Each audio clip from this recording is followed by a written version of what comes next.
सांसों पर ध्यान जब हम करते हैं, आनापानसति ध्यान, हम आखिर आखिर के 5 मिनट में हम ध्यान जगत के लिए डिवाइन वाइब्रेशन को रेडिएट करें। और इस radiation of divine vibration, radiation of love, divine love, इसकी शुरुआत हम बच्चों से करें। हर एक माता के लिए, हर एक पेरेंट्स के लिए अपने बच्चे बहुत प्यारे होते हैं, है ना। बच्चों को प्यार देना आसान होता है। बच्चे आते हैं तो उनको प्यार करने का मन करता है ना। तो बच्चों से शुरुआत करें। पहले अपने बच्चों को अपने हार्ट से लव भेजिए 2 मिनट, फिर अपने पूरे बायोलॉजिकल परिवार को भेजिए, और फिर सुबह से शाम तक हम जिन जिन लोगों से मिलते हैं सभी को अपने हृदय से शांति भेजें। देखिए, मेरे शब्द थोड़ा गौर कीजिएगा। पहले बोल रहा हूं प्यार, प्रेम, बच्चों के लिए, परिवार के लिए, है ना। फिर सुबह से शाम तक हम जिन जिन लोगों से मिल रहे हैं, including your domestic help, including सब्जी वाला, इंक्लूडिंग स्ट्रेंजर्स, पोस्टमैन, कुरियरमैन, है ना, सभी के लिए शांति की भावना। और फिर पूरी दुनिया के लिए, पूरी मानवता के लिए, दुनिया का हर एक व्यक्ति ध्यानी हो, हर एक व्यक्ति शांत हो, हर एक व्यक्ति स्वस्थ हो, हर एक व्यक्ति आनंदित हो। ध्यान से ही जीवन में स्वास्थ्य और आनंद आता है, आ सकता है ना। तो जब हम प्रेम से ध्यान के बारे में बोलेंगे, ध्यान के बारे में सिखाएंगे, तो हर एक व्यक्ति ध्यान सीखेगा। ध्यान की जरूरत सभी को है, but we have to teach meditation with patience and love. If someone is not willing to learn meditation, it's okay. We will give some time, and after 6 months, we will tell again. Even then, if he or she is not willing to learn, we will again give time, and after 6 months, we will try again. है ना? हम तो लंबी game के खिलाड़ी हैं, लंबी race के धावक हैं। PSSM, Pyramid Spiritual Society movement, is running for last 40 years, and it will keep learning, keep working for next 40 years, or even more than that, till we achieve our vision, Dhyan Jagat. Each and every person of the world becomes a meditator, becomes a Buddha, becomes a master. So we have to keep striving for our vision patiently, persistently.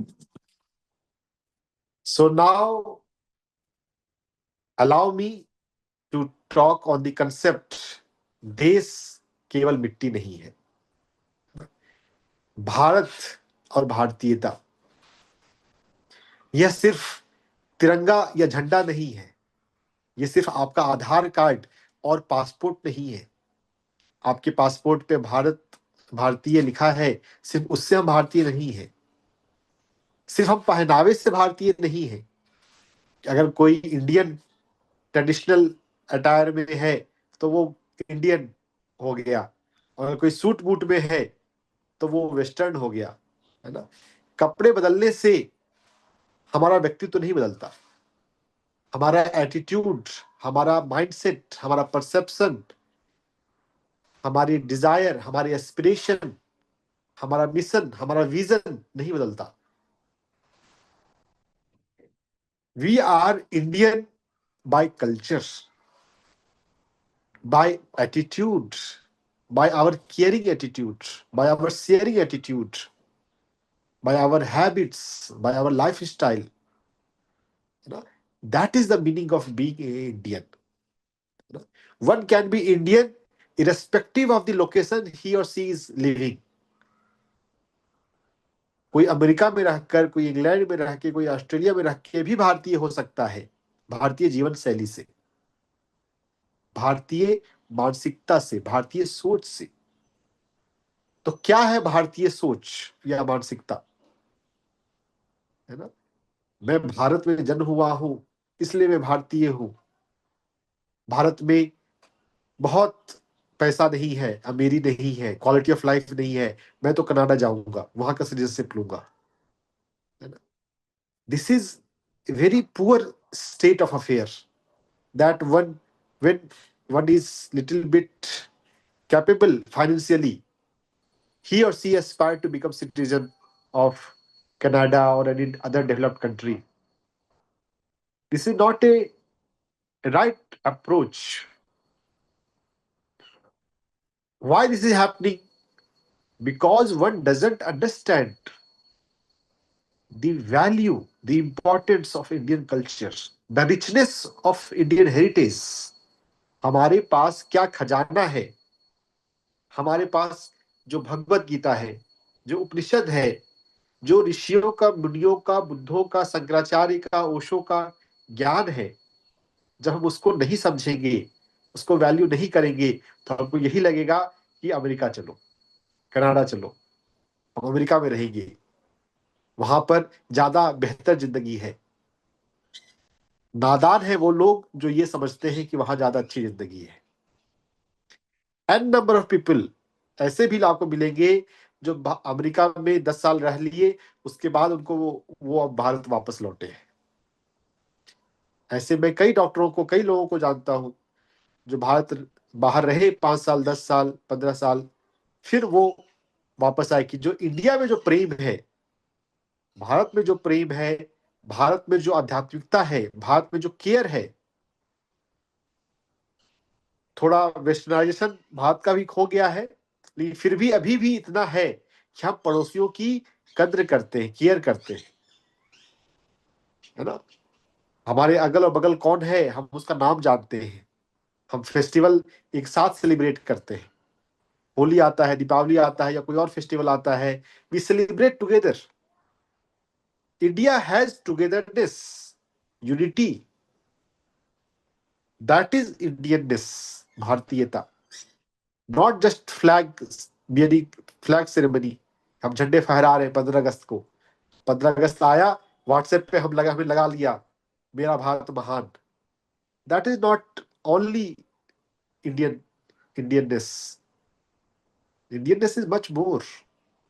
हाँ ठीक है, आप लगाइए, 15 अगस्त को भी लगाइए, 26 जनवरी को लगाइए अपना व्हाट्सएप पे स्टेटस, लेकिन उसके साथ साथ समझिए भारत का मतलब क्या है, भारतीयता क्या है, और उसको अपने जीवन में उतारे, हम जिए, है ना। हमारा जो भारतीय जीवन शैली है, सुबह हम जगते हैं तो हम भूमि को प्रणाम करते हैं, हम सूरज उगता है, मॉर्निंग सूरज देखे तो हम सूर्य को प्रणाम करते हैं, हम प्रकृति को प्रणाम करते हैं, प्रकृति के प्रति हमारा रिस्पेक्ट है, हम तुलसी को जल देते हैं और प्रणाम करते हैं। ये भारतीयता है ना। क्यों हम प्रकृति को प्रणाम करते हैं? क्योंकि प्रकृति से ही जीवन है। प्रकृति से हम दूर होंगे तो हमें फिर हॉस्पिटल जाना पड़ेगा। जितना हम भारतीयता से दूर होंगे, हमारे जीवन में दवाइयां और अस्पताल बढ़ेगा। अगर हम प्रकृति से जुड़े हुए हैं, अगर हम भारतीयता से जुड़े हुए हैं, तो बहुत संभावना है कि आपको कभी हॉस्पिटल ना जाना पड़े, या बहुत कम जाना पड़े। प्रकृति में ही हमारे पास सभी औषधीय गुण हैं। अगर हम प्रकृति से जुड़ते हैं, कोल्ड हुआ, खांसी हुई, तुलसी के 10 पत्ते हमने तोड़े, उसे उबाला, काढ़ा बनाया, पी लिया, खांसी ठीक हो गई, कोल्ड ठीक हो गया। जिसको ये बात नहीं पता है, जिसके घर में तुलसी का पौधा नहीं है, वो सेट्रिजिन लिखाएगा, लिवोसेट्रिजिन, कोल्ड की दवाई, सर्दी हो गई है, दवाई खानी है। अगर हम नहीं समझेंगे तो फिर हमको लगेगा कि सेट्रिजिन खाना, दवाई खाना ही कोल्ड का उपाय है। तुलसी का काढ़ा पीकर समझदार लोग अपना सर्दी खांसी ठीक कर लेते हैं। तुलसी काढ़ा है, हल्दी है, हल्दी पिएंगे, कोल्ड ठीक कर लेंगे। मुझे भी हल्का सा कोल्ड हो गया, अभी मैं टाटा आया हूँ, झारखंड। थोड़ा सा ट्रैवल होता है, थोड़ा सा ठंडा गर्म होता है, थोड़ा सा कंफर्ट जोन से बाहर जाते हैं, तो आज मैं भी हल्दी पीऊंगा। I don't prefer medicine. दवा की हमें जरूरत नहीं है। अगर हमारे जीवन में Indian culture, Indian lifestyle है, तो holistic lifestyle, natural lifestyle, Bhagavad Gita. Bharat क्यों महान है? भगवत गीता के कारण महान है, उपनिषद के कारण महान है ना? तो मैं भगवत गीता पढ़ता हूँ, पढ़ाता हूँ। अगर हम भगवत गीता पढ़ रहे हैं, चाहे हम दुनिया में कहीं भी हो, तो हम भारतीय हैं। भगवत गीता में जो बातें हमें सीखने को मिलती है उसको हम अपने जीवन में उतारने की कोशिश अगर कर रहे हैं, हाँ कठिन लगेगा, संस्कृत हमारा छूट चुका है, लेकिन अगर कोशिश करेंगे तो फिर से सीख लेंगे। कोई बहुत मुश्किल बात नहीं है, असंभव बात नहीं है। क्या संस्कृत फिर से नहीं सीखा जा सकता है? हम एक श्लोक ही रोज पढ़े भगवत गीता का, 1 साल में हो जाएगा, पूरा पढ़ लेंगे, 2 साल में पढ़ लेंगे, कोई जल्दबाजी तो है नहीं।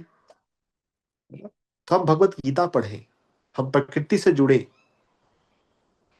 जब वोटिंग आता है तो हम वोट करें और समझदारी से वोट करें। बस एक भीड़ चाल को फॉलो ना करें।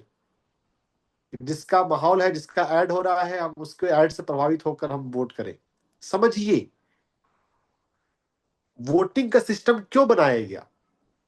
हमारा भारत देश जब 1947 में आजाद हुआ, भारत या कहें कि भारत के उस समय जो नेता थे उन्होंने हिम्मत दिखाई कि यहां पर सभी को यूनिवर्सल सफ्रेज, यूनिवर्सल वोटिंग राइट्स मिलेगा। चाहे कोई गरीब हो या अमीर हो, चाहे कोई पढ़ा लिखा हो चाहे अनपढ़ हो, सभी को वोटिंग का अधिकार मिला। पूरे विश्व में यह पहला प्रयोग था, पहली बार ऐसा हुआ था। फ्रांस में, अमेरिका में हमसे पहले डेमोक्रेसी है, वोटिंग है लीडर को चुनने का, लेकिन यूनिवर्सल वोटिंग ये भारत देश में है। ये है भारतीयता। अंग्रेजों ने और उस समय के थिंकर्स ने हमें क्रिटिसाइज किया कि भारत जो है ये गलती कर रहा है, अगर सबको वोटिंग राइट्स दे दे रहा है तो ये देश नहीं चल पाएगा, मुश्किलें आएंगी। लेकिन जवाहरलाल नेहरू और जो दूसरे लीडर थे हमारे, वो समझ रहे थे कि हमें यूनिवर्सल वेलफेयर अगर लाना है तो यूनिवर्सल वोटिंग राइट चाहिए। हमारे भारत देश में अभी 100% वोटिंग नहीं होती है, सिर्फ 60% वोटिंग होती है, लगभग 5-10% ऊपर नीचे, 55%, 60%, 65% इतने ही लोग वोट करते हैं। अब जब वोट नहीं दे रहे हैं, क्या उनको अपने अधिकार मांगने का हक है? अब इंडिगो की फ्लाइट अगर कैंसिल हुई और बहुत लोगों को ट्रबल हो रहा है, अगर वोट आप नहीं दे रहे हैं तो क्या आपको सरकार से बोलने का हक है कि सरकार इंटरवेन करे? नहीं है। आप अपनी जिम्मेदारी नहीं निभा रहे हैं तो आप कैसे, किस मुंह से आप मांग सकते हैं? हाँ, अपनी जिम्मेदारी निभाइए, सजग रहिए, अलर्ट रहिए, फिर बिल्कुल आप मांगिए जो आपके राइट्स हैं, आपके अधिकार हैं। अपने कर्तव्य पूरा करें और अपने अधिकार मांगे, कॉन्शियस सिटीजन बने। पार्टिसिपेटरी डेमोक्रेसी, हर एक नागरिक का योगदान है, महत्व है। ये है भारतीयता, हमारा कल्चर, हमारा लाइफ स्टाइल, हमारा परिवार। अगर आप डेवलप्ड कंट्रीज जाएंगे, ट्रैवल करेंगे, वहां के लोगों से मिलेंगे, परिवार में प्रेम बहुत कम है, नहीं है। डेवलप्ड कंट्रीज में मैंने सुना ऐसा होता है ना, जो कपल्स हैं दे से क्या married since 10 years, since 5 years। India में अगर कोई ऐसा बोले, क्या आप कल्पना कीजिए, कभी आप किसी से नए पर्सन से मिल रहे हैं, नई फैमिली से मिल रहे हैं और वो बोले कि हाँ हम शादीशुदा हैं इतने साल से, है ना? क्यों? Because divorce is so common. वहां अगर कोई 10 साल से ज्यादा समय से मैरिज है तो उसको सौभाग्य लक्की मांगते हैं कि लक्की लक्की कपल्स, लवली कपल्स, है ना? In India it is norm. हाँ, थोड़ा वेस्टर्नाइजेशन हो गया है तो यहाँ भी थोड़े डाइवोर्स रेट थोड़े बढ़ गए हैं। थोड़ा हमारे भीतर कम्युनिकेशन हमें करना, हमें कम आता है, नहीं आता है। मेटलिस्टिक हम भी थोड़े हो गए हैं, है ना? बीमारी आ गई है बाहर से, लेकिन कल्चर तो हमारे यहाँ वो है। थोड़ा सा पीछे जाए तो डाइवोर्स वाज अनइमेजिनेबल। हाँ, ये अलग बात है कि डाइवोर्स के कारण जो है, अगर कहीं पर अगर वायलेंस है, कोई रियली अगर जेन्युइन रीजन है तो ठीक है, वो भी नहीं होना चाहिए। अगर रिलेशनशिप हेल्दी नहीं हम कर पाते हैं। बट वी शुड ट्राई ना, वी शुड कम्युनिकेट। हम झुकने को, बदलने को, ट्राई करने को तैयार नहीं है। कन्फ्लिक्ट हुआ, हम हमें तुरंत मैरिज कर, तुरंत डाइवर्स लेना है। That this attitude is coming from western. हम सावधान रहें कि किस तरह के हम मूवीज देख रहे हैं, किस तरह के हम नेटफ्लिक्स देख रहे हैं, किस तरह के हम सोशल मीडिया देख रहे हैं, किस तरह से हमारा ब्रेन मॉडिफाई हो रहा है ना? जो हमारी भारत की जो कल्चर है वो प्रेम आधारित है, वो संवाद आधारित है, वो फैमिली आधारित है। Marriage is not just meeting two person, it is meeting two family. This is Indian culture. जीवन जीने का तरीका, खाने का तरीका, जब हम भोजन करते हैं, बहुत सारे आयाम हैं भारतीयता में, कई सारे आयाम हैं, है ना? मैं सबके बारे में थोड़ा थोड़ा बोल रहा हूँ।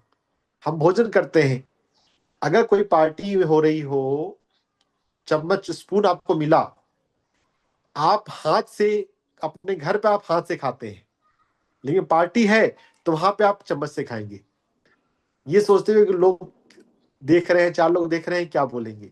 अरे, अगर आप हाथ से खाने में कंफर्टेबल हैं तो what's the difficulty, what's the same in by eating by hand. हाथ से भोजन करना ही अधिक वैज्ञानिक है। वैज्ञानिकता सूट बूट से नहीं आती कि हाँ, कोई अगर कोई गोरा आदमी सूट बूट पे, कोई गोरा आदमी कुछ बोल रहा है तो वो साइंस है, और अगर हमारे साधारण कपड़ों में कोई गांव वाला बोल रहा है तो उसके पास साइंस नहीं है। ऐसा नहीं होता है। साधारण कपड़ों में, गांव के कपड़ों में भी कोई वैज्ञानिक सोच वाला, वैज्ञानिक बुद्धि वाला हो सकता है। ज्ञान का कोई कनेक्शन नहीं है पहनावे से, डिग्री से।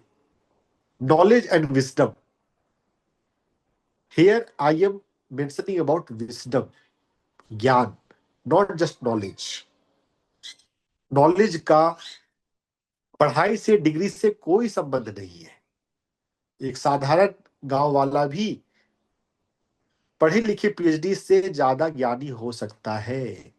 ज्ञान जो है वो जीवन का अनुभव होता है, वो आध्यात्मिक साधना से होता है, वो भगवत गीता और उपनिषद के अध्ययन से होता है, वो ओशो को सुनने से होता है, वो रामकृष्ण परमहंस, विवेकानंद के जो गुरु हुए, उनको पढ़ने से होता है, योगानंद को, परमहंस योगानंद को पढ़ने से होता है।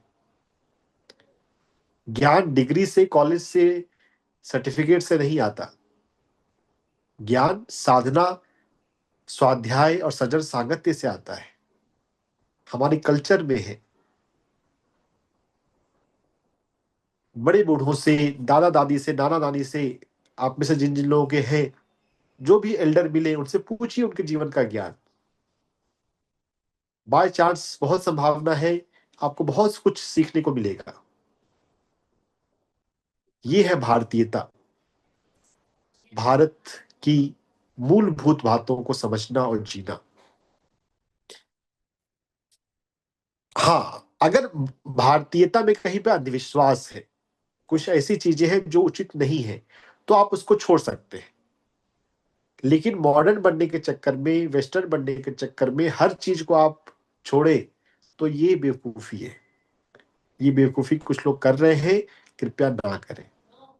भारतीय बने सिर्फ आधार और पासपोर्ट से नहीं, सिर्फ कपड़ों से नहीं, जीवन शैली से, जीवन जीने के तरीके से। हम भारतीय हैं। भारतीय होना कोई कम नहीं है। यूरोपियन या अमेरिकन हमसे ज्यादा विकसित नहीं है। विकसित होने का क्राइटेरिया सिर्फ फाइनेंस नहीं होता है। और फाइनेंस की भी बात देखा जाए तो भारत कोई गरीब देश नहीं है। हाँ, ठीक है, थोड़ा सा संसाधन हम अभी प्रॉपर यूटिलाइज नहीं कर पाए हैं। हमारी भारत देश का एक बड़ा तबका भी गरीब है, उसे रोजगार के और जीवन में आगे बढ़ने के संसाधन ठीक से अभी उपलब्ध नहीं हो पाए हैं। लेकिन फिर भी ओवरऑल हम गरीब नहीं है। हमारे पास बहुत संसाधन है, बहुत खदान है, बहुत हमारे पास नेचुरल रिसोर्स है। जिसको हम ठीक से भी यूज नहीं कर पाए हैं ना। अध्यात्म की लैंग्वेज में हम समझे कि हमारे सातों चक्रा में बहुत ऊर्जा है, लेकिन हमने उसको भी जागृत नहीं किया है। अगर हम अपने इंटरनल रिसोर्सेज को, इनर रिसोर्सेज को टैप करना सीख ले, प्रकृति को समझना और उपयोग करना सीख ले, तो हम भी इक्वली रिच है। Richness is not only GDP, not only dollar, $1 is equal to 90 rupees. It is not so, है ना। ऐसे ऐसे भी इकोनॉमिस्ट हैं जो ये भी बोलते हैं कि अगर भारत के लोग अगर सिंसियर हो जाए तो 30 साल में, 20 साल में, इन 20 to 30 years, $1 can become equal to ₹1। बहुत लोगों को नहीं समझ में आएगा how it is possible in 20 years, not much, कोई बहुत ज्यादा समय नहीं। But we have to be sincere, we have to be alert. हम ग्लोरीफाई करना, अमेरिका को, यूरोप को ग्लोरीफाई करना बंद कर दे, भारत को, भारतीयता को समझे, उसे जिए, है ना।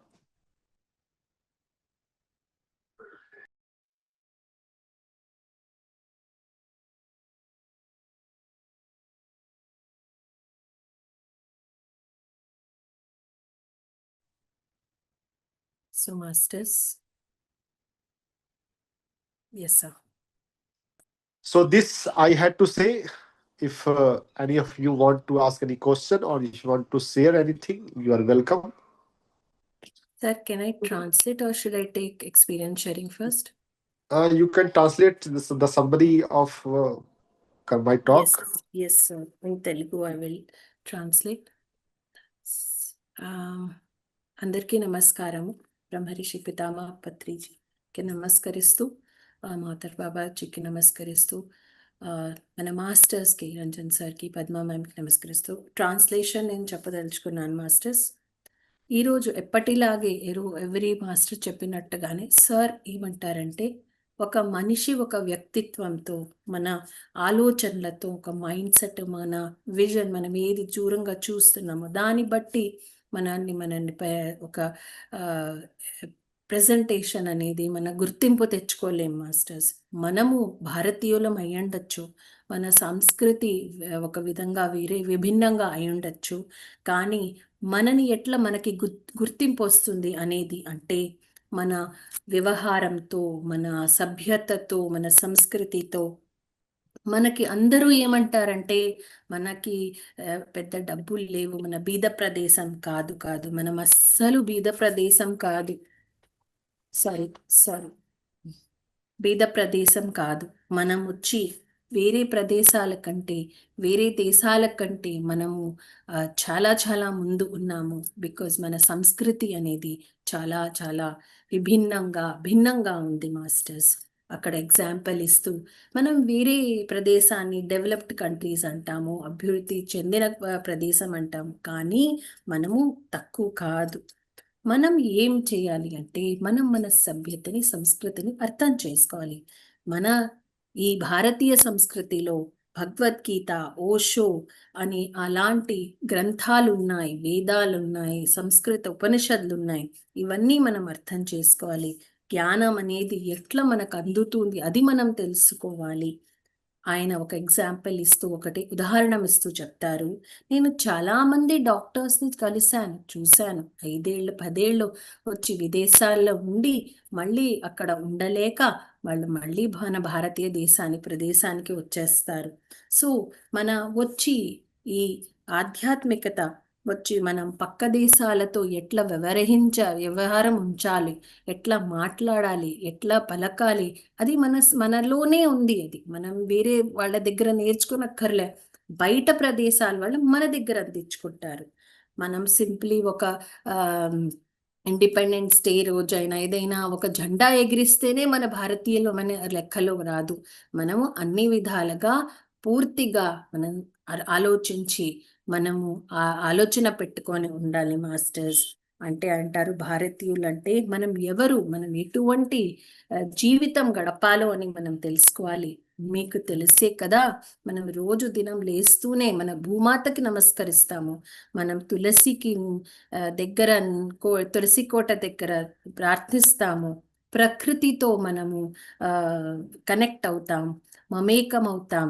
సో ఈ జీవనం అనేది ఎట్లా మనం జీవిస్తాం భారతీయులుగా మీకు తెలుసు. మనం ఇంకొక వార్త మన ఆరోగ్యం గురించి ఆ సంబంధించి మాటలు చెప్తూ సార్ ఏమంటారంటే, మనము ఈ మధ్య ఈ కాలంలో మనకి ఆరోగ్యం అనేది దెబ్బతింటుంది. ఎందుకంటే మనం రకరకాల జలుబు దగ్గు చేస్తే చాలు ఒక సిట్రిజన్ వేసేసుకుంటాము. అందరికీ చెప్తా సిట్రిజన్ వేసుకుంటే తగ్గిపోతుంది. కానీ మనకు మన సంస్కృతి, మన చిన్నప్పటి నుంచి మనకి చిట్కాలు తెలుసు. తులసి తీసుకొని వేడి చేసుకొని బాయిల్ చేసుకొని తాగడము, అలాంటి చిన్న చిన్న చిట్కాలు మనకి మన కిచెన్లోనే, మన వంటిట్లోనే హల్దీ ఉంటుంది, అన్నీ ఉంటాయి, పసుపు ఉంటుంది. సో ఇలాంటి అన్ని ఉన్నా కూడా పదార్థాలు మనం డిపెండ్ అయిపోతాం. కానీ ఇది కూడా, ఇలాంటి చిట్కాలు కూడా, ఇలాంటి వైద్యం కూడా మన సంస్కృతిని డిఫైన్ చేస్తుంది. ఈరోజు సార్ ఎక్కువగా మన భారత మాత గురించి, మన భారతీయ తత్వం, మన దేశం గురించి చెప్తున్నారు.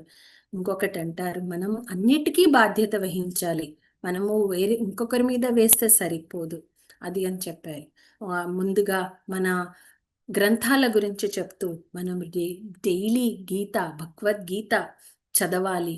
మనము నేను చదువుతాను, నేను అందరికీ నేర్పిస్తాను. సో మాస్టర్స్, ఇక్కడ నేను నా పర్సనల్ ఎక్స్పీరియన్స్ చెప్తాను. ఏమంటే 5 years, ఐ థింక్ దానికంటే ఎక్కువ మన సార్ నుంచి తెలుసుకుందాం. ఆయన 5 years తీసుకున్నారు క్లాస్ తీసుకునే వాళ్ళు. ఒక్కొక్క ఆ, పదాలని చెప్తూ, భగవద్గీతది శ్లోకాలు చెప్తూ అందరికీ దాని మీనింగ్ అర్థం అడిగేవాళ్ళు. He has done that on PMC Gujarat channel. So ఆయన ఏమంటారంటే, మనము ప్రకృతితో కనెక్ట్ అవ్వాలి, నేచర్తో కనెక్ట్ అవ్వాలి. ఆ కనెక్ట్ అయితే మనం ఆటోమేటికలీ మనం ఈ దేశం అంటే ఏంటి, మట్టి కాదు అని తెలుసుకుంటాం. సో ఇంకొకటి ఆయన చెప్పింది, ఈ దీంట్లో ఒక భాగం వచ్చి మనము ఓట్ చేయడం. ఓటు కూడా బాధ్యతతో ఓట్ చేయాలి.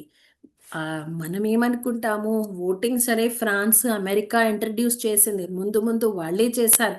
కానీ యూనివర్సలీ అందరినీ సమకూర్చి ఏకంగా చేసి ఒక్కొక్కరికి రైట్స్ అనేది ఇచ్చి, వాళ్ళకి కరెక్టో రాంగో ఎట్లా తీసుకొని వాళ్ళకి అంటే హక్కులు ఇచ్చింది మన భారతమే. అందరికీ సమానంగా డెమోక్రటిక్గా జవహర్ లాల్ నెహ్రూ వాళ్ళందరూ లాంటి మాస్టర్స్ అందరు అనుకున్నారు, లేదు లేదు మనము అందరికీ రైట్స్ ఇవ్వాలి అని చెప్పి. అందుకనే మీరు బాధ్యత వహించి ఓట్ చేయండి. 5 నుంచి 10%లే ఇంకా చేస్తున్నారు. అందరూ చేయాలి. ఒక చిన్న పిల్లవాడు ఏజ్ వచ్చిన ఎవరైనా యంగ్స్టర్స్ నుంచి ఓల్డ్ ఎలిజిబిలిటీ వచ్చినప్పటి నుంచి చెయ్యాలి. అధికారం అడుగుతూ ఉంటాం. మనం ఏమైనా సమస్య వస్తే మనం ఏంటి ఇట్లుంది అట్లుంది అని ఒకటే బ్లేమ్ చేస్తూ ఉంటాం. కానీ మన మన రెస్పాన్సిబిలిటీ తీసుకుంటే కదా, ఫస్ట్ మనం చేసేది చేసిన తర్వాత గవర్నమెంట్ చెయ్యంది మనం అడగచ్చు. మనం అధికారంగా అడగచ్చు, మీరేంటి ఇది చెయ్యలేదే పట్టలేదు. సో మీరు ఎవరిని ఎన్నుకున్నా కూడా కొంచెం ఆలోచించి ఎన్నుకోండి అని చెప్తున్నారు సార్. సో ఫ్యామిలీ గురించి చెప్పారు. ఫ్యామిలీ, కుటుంబం. కుటుంబం అనేది మన భారతీయులకి చాలా చాలా ఇంపార్టెంట్ మాస్టర్స్, చాలా ముఖ్యం. ఇప్పటికీ మన ఫ్యామిలీ, మన కుటుంబం అంటే అవ్వ, తాత, మన తల్లి, తండ్రి, మన చుట్టాలు అందరినీ మనం మన వాళ్ళుగా భావిస్తూ కలిసి మెలిసి ముందుకెళ్తాం. కానీ ఇట్లాగా కాదు. ఇప్పుడు బయట అడిగితే ఎవరినైనా ఎన్నేళ్ళయింది మీకు పెళ్ళయి అంటే 10 ఏళ్ళయింది, 5 ఏళ్ళు. కానీ మన కుటుంబం భారతంలో ఎంతమందికి 20 ఏళ్ళ, 30 ఏళ్ళ, 50 ఏళ్ళ, నాకు తెలిసి షష్ఠి పూర్తి చేసుకుంటారు, 60 years సెలబ్రేషన్ చేసుకుంటారు. మొన్ననే మా ఇంట్లో జరిగింది. సో ఎంత ఆనందంగా ఉంటుంది. అవునా, మన పెద్దవాళ్ళు పెళ్లి చేసుకుంటున్నారా అట్లా ఫీలింగ్ మనకు వస్తుంది. సో ఇట్లాగే అభివృద్ధి చెందాలి అంటే మనము ఒక ఇంపార్టెన్స్, ఒక రిలేషన్ बाय बाय। ఇంపార్టెన్స్ భారతంలో ఉంది. सेशन चल रहा है बाबू। और उसकी दानिతో బాటు सेशन खत्म होता है उसके बाद आता हूँ। ఆ, ఆఫ్టర్ దా- 5-10 minutes. దాంతో పాటు ఏంటంటే డైవర్స్ అనేది బయట వాళ్ళకి ఓర్పు లేదు. అందుకనే ఎంత తొందరగా వాళ్ళు పెళ్లి చేసుకుంటారో అంత తొందరగా వాళ్ళు విడిపోతారు. అట్లా అవ్వకూడదు. మన దగ్గర నుంచి మనం నేర్చుకోవాల్సింది ఏంటంటే కలిసిమెలిసి ఉండడం. తర్వాత అంటారు మనం చూసే ప్రోగ్రామ్స్ మీరు గమనించి చూడండి. ఒక ఎగ్జాంపుల్ సార్, సింపుల్గా ఒక సోషల్ మీడియా మనం నెట్ఫ్లిక్స్ చూసినా ఏది చూసినా కూడా ఏం చూస్తున్నారో అవగాహనతో అవేర్నెస్తో చూడాలి. ఏది ఉంది కదా అని చూస్తూ వెళ్ళిపోకూడదు. ఎందుకంటే మీరు గమనించవచ్చు, చిన్నపిల్లలు పెద్దవాళ్ళని గమనిస్తారు, పెద్దవాళ్ళు ఏది చూస్తారో అవి చిన్నపిల్లలు చూస్తారు. సో వెరీ కాన్షియస్లీ మనము అది చూడాలి. ఈ జీవన విధానంలో మనము ఎట్లా సరిగ్గా ఉన్నామా ఎట్లా పోతున్నామో అని గమనించుకోవాలి. సో బేసిక్ ఒక పాయింట్ సార్ అంటారు, మన వేషభూషతో మనల్ని మనుషులు గుర్తుపడుతున్నారంటే మనము దాన్ని పట్టించుకోకూడదు. ఒక కోర్టులో మాట్లాడిన వాడు జ్ఞాని, ఒక కుర్తాలో ఉన్నవాడు అజ్ఞాని అని కాదు. వాళ్ళ చదువుతో సంబంధం లేదు, డిగ్రీలతో సంబంధం లేదు. ఒక ఏమి రాని వాళ్ళు కూడా జ్ఞానం, నాలెడ్జ్, విజ్డమ్ అంతే ఆ, బాగా ఎంత కరెక్ట్గా మన దాకా అందించగలుగుతారు.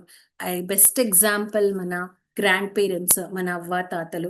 వాళ్ళు పెద్దగా చదవలేదు అయినా కూడా వాళ్ళతో ఉంటే అవ్వ తాతలు గ్రాండ్ పేరెంట్స్ వచ్చి మనకెంత బాగా జ్ఞానం, అమ్మ ఇది కరెక్ట్ ఇది కాదు అని బోధిస్తారు. మనము వాళ్ళ దగ్గర కథలు వింటాం, కథలతో తెలుసుకుంటాం మనం ఏంటి. సో మన ప్రాథమికత దేనికి ఇవ్వాలి, మూల్భూత్ ఇదంటే మనం అర్థం చేసుకోవాలి మన ఏ దేశం, ఏ మట్టి, ఏ భూమిలో పుట్టాము, మన సంస్కృతి ఎంత డీప్గా ఉందని మనం అర్థం చేసుకోవాలి. సో మనమే మన వాళ్ళని కించపరచకూడదు. మన ఆలోచనలని బయట పోయి సంపాదన కోసం వెళ్ళినా కూడా మన రూట్స్ని మనం మర్చిపోకూడదు. మన ఇంపార్టెన్స్ తెలుసుకోవాలి. అది ఒకటి సార్ ఇంపార్టెంట్గా చెప్పారు. మనం ఇప్పుడు బీద ప్రదేశంగా అందరూ అనొచ్చు, కానీ మనం బీదవాళ్ళం కాదు. మనకి రిసోర్సెస్ ఉన్నాయి, బోల్డంత రిసోర్సెస్ ఉన్నాయి. సో మనం అన్ని గమనించుకోవాలి. ఇప్పుడు ఉండొచ్చు ఒక డాలర్ వచ్చి 290, కానీ 20 ఏళ్లలో ఆ $1 ఇస్ ఒక రూపీ అనేది అవుతుంది, తప్పనిసరిగా అవుతుంది.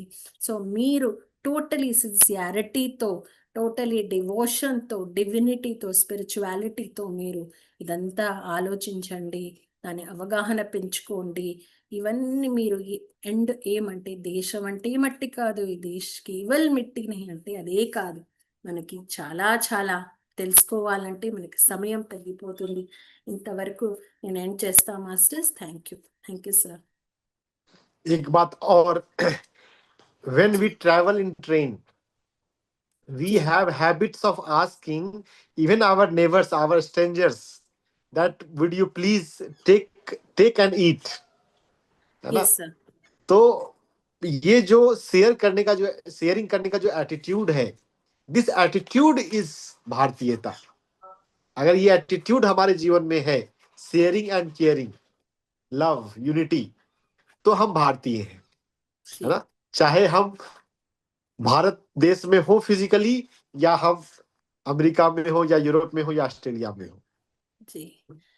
సో तो సార్ ఒక బ్యూటిఫుల్ ఎగ్జాంపుల్ చెప్తున్నారు. ఏంటంటే మనం భారతీయులం అని ఎట్ట మనం తెలుపుకోవచ్చు, మనలో ఆ మన భావంలో ఉంది. ఏంటంటే మనం ట్రైన్లో ఉంటాం, ట్రైన్లో ట్రావెల్ చేస్తాం, ఎదుటి వాళ్ళు కూర్చోన్నారు చుట్టుపక్కల. సో మనం వ్యక్తి మన డబ్బా ఓపెన్ చేసుకొని టక్కడం తినడం స్టార్ట్ చేయం. మనం ఏమంటాం, మీరు కూడా తీసుకోండి అని, కొంచెం వాళ్ళకి మీరు తీసుకోండి అని భావనతో ఇచ్చి వాళ్ళకు ఆఫర్ చేసి తర్వాత మనం వద్దంటే సవనీయంగా మనం భోంచేస్తాం. లేదు వాళ్ళెందుకు మనం ఎందుకు అని అంటే ఈ ఈ ఇచ్చే ఒక స్వభావం, పంచుకునే స్వభావం, కేరింగ్ అండ్ షేరింగ్ అనేది ఉంది కాబట్టి మనం భారతీయం. ఇది మనం నేర్చుకునేది, మన బ్లడ్లో ఉన్నది ఇది. మనం ఒక విడిగా మనం ఏదో ఎవరో చెప్పింది కాదు. సో ఇదే మనం తెలుసుకోవాలి మాస్టర్స్, దట్ వీఆర్ యూనిక్, మనం డిఫరెంట్. ప్రతి సార్ అన్నట్టు పత్రి సార్ ఎప్పుడు మనల్ని ఒక దేశం ప్రదేశంతో లేదు అనేది భావనతో చెప్పారు. ఇప్పుడు రంజన్ సార్ కూడా అది అంటున్నారు. సో మన అందరం ఒకటే, మనము ఈ బార్డర్స్ వద్దు, మన స్వభావం తెలుసుకొని, మన భారతీయ తత్వం తెలుసుకొని మనం ముందుకెళ్దాం. Thank you sir. Thank you.